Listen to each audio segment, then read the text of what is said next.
چند اہم باتیں جو کبھی نہیں بھولنی۔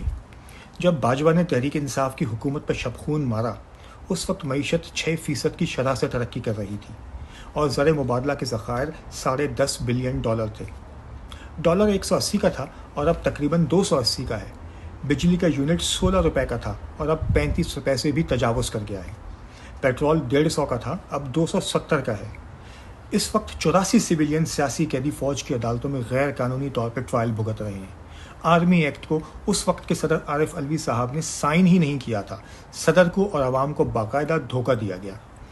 جان بوجھ کے وقت پہ قومی و صوبائی اسمبلی کے انتخابات نہ کروا کے چند جرنیلوں، چیف الیکشن کمشنر انوار الحق کاکڑ اور پی ڈی ایم کے قائدین پہ آرٹیکل 6 کا کیس بنتا ہے، اور جب انتخابات کروائے تو 25 کروڑ پاکستانیوں کے مینڈیٹ پہ دن دہاڑے ڈاکہ مارا گیا۔